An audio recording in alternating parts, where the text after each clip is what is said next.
মুহররম মাসে যাতে করে হাজী সাহেবেরা সুষ্ঠু শান্তি নিরাপদে তাদের দেশে ফিরতে পারে, তার কারণে আমার আল্লাহ রাব্বুল আলামিন মুহররম মাসেও যুদ্ধ বিগ্রহ করা, রক্তপাত ঘটানো হারাম করে দিলেন। ইন্না ইদ্দাতাশ শুহুরি ইনদাল্লাহি মিন 12 শাহরান, নিশ্চয় মাসের গণনা আল্লাহ রাব্বুল আলামিনের নিকটে 12খানা মাস তার কিতাবে লিপিবদ্ধ রয়েছে, অর্থাৎ লৌহে মাহফুজে 12খানা মাসের কথা আল্লাহ রাব্বুল আলামিন লিপিবদ্ধ করেছেন। কোন দিন থেকে? ইয়ামা খালাকাস সামাওয়াতি ওয়াল আরদা, যে দিন থেকে আল্লাহ রাব্বুল আলামিন আকাশ এবং জমিনকে সৃষ্টি করেছেন, সেই দিন থেকেই আল্লাহ রাব্বুল আলামিন আমাদেরকে 12খানা মাস দিয়েছেন। সেই 12খানা মাসের মধ্যে মিনহা আরবাতুন হুরুমুন, সেই 12খানা মাসের মধ্যে আল্লাহ রাব্বুল আলামিন 4খানা মাসকে সম্মানীয় করেছেন।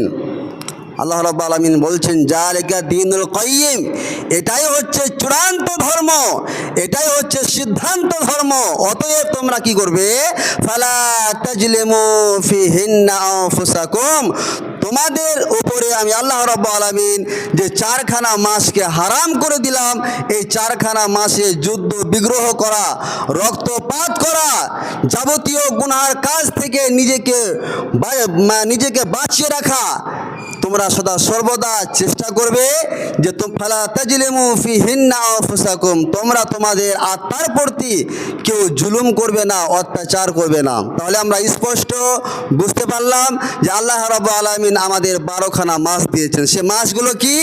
মুহররম, সফর, রবিউল আউয়াল, রবিউল সানি, জামাদুল উলা, জামাদুল সানি, রজব, শাবান, রমজান, শাওয়াল, জিলকাদা, জিলহজ্জা।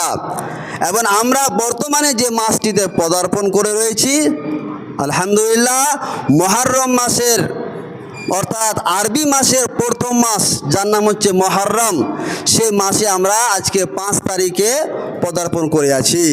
তাহলে আল্লাহ রাব্বুল আলামিন অসীম দয়ায় কৃপায় আমরা বর্তমানে মুহররম মাসে 5 তারিখে পদার্পণ করে আছি।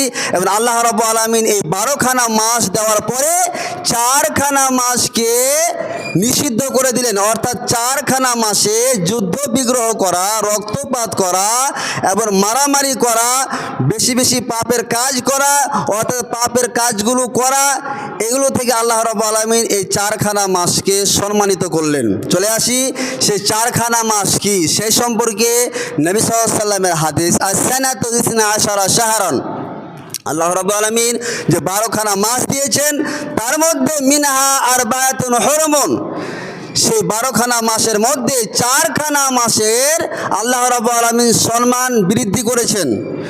যে 12খানা মাসে তো পাপের কাজ করা হারাম, 12খানা মাসে যুদ্ধ বিগ্রহ করা, রক্তপাত ঘটানো হারাম, কিন্তু বিশেষ করে 4খানা মাসে আল্লাহ রাব্বুল আলামিন এই মাসগুলোর সম্মান বৃদ্ধি করার উদ্দেশ্যে আল্লাহ রাব্বুল আলামিন এই 4খানা মাসকে সম্মানীয় করেছেন। সেই 4খানা মাস কি? জুলকাদা, জুলহজ্জা ওয়াল মুহররম, সালাসাতুন মুতাওয়ালিয়াতুন, 3খানা মাসকে আল্লাহ রাব্বুল আলামিন পরস্পর বর্ণনা করেছেন, জুলকাদা, জুলহজ্জা আর হচ্ছে মুহররম। আর মধ্যখানে অর্থাৎ আলাদাভাবে একটি মাসকে আল্লাহ রাব্বুল আলামিন বর্ণনা করেছেন, সেটা হচ্ছে কি?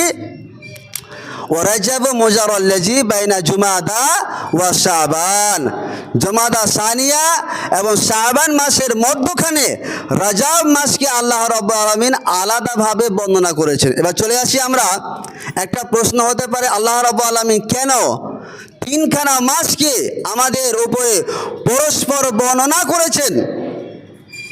জুলকাদা, জুলহজ্জা, মুহররম, 3খানা মাসের পরস্পর আল্লাহ রাব্বুল আলামিন এই 3খানা মাসের সম্মান বৃদ্ধি করেছেন, এবং রজব মাসকে আলাদাভাবে কেন আল্লাহ রাব্বুল আলামিন বর্ণনা করলেন? এর মধ্যে হিকমত কি রয়েছে? হাফিজ ইবনে কাসির রাহিমাহুল্লাহ বলেছেন যে এর হিকমত, এর গুণাগুণ হচ্ছে এরকম যে মানুষেরা যে হজ করতে যায় জুলহিজ্জা মাসে 10 তারিখে ইয়ামুন নাহারে, তো তাদের যে হজ সম্পাদন করে জুলহিজ্জা মাসে, তো মানুষেরা যে হজ করতে যাবে এক জায়গা থেকে আরেক জায়গায়, অর্থাৎ বাইতুল্লাহ, তো সেখানে গিয়ে যে মানুষেরা হজ সম্পাদন করবে, যাতে করে মানুষেরা বাড়ি থেকে শান্তি নিরাপদে যাতে করে তারা হজ সম্পাদন করতে পারে সেখানে গিয়ে, তার কারণে জুলকায়দা মাসে আল্লাহ রাব্বুল আলামিন যুদ্ধ বিগ্রহ করা, লড়ালড়ি করা, মারপিট করা নিষিদ্ধ করে দিলেন। এবং জুলহিজ্জা মাসে মানুষরা যাতে করে হজ সম্পাদন করে, আবার মুহররম মাসে যাতে করে হাজী সাহেবেরা সুষ্ঠু শান্তি নিরাপদে তাদের দেশে ফিরতে পারে, তার কারণে আমার আল্লাহ রাব্বুল আলামিন মুহররম মাসেও যুদ্ধ বিগ্রহ করা, রক্তপাত ঘটানো হারাম করে দিলেন। চলে আসি রজব মাসকে আল্লাহ রাব্বুল আলামিন আলাদাভাবে কেন হারাম করলেন, কেন সম্মানীয় করলেন?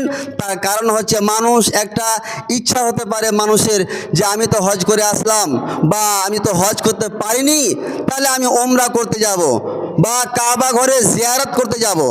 ফলে আল্লাহ রাব্বুল আলামিন রজব মাসকে আলাদাভাবে বর্ণনা করলেন। তাহলে এটা হচ্ছে হিকমত।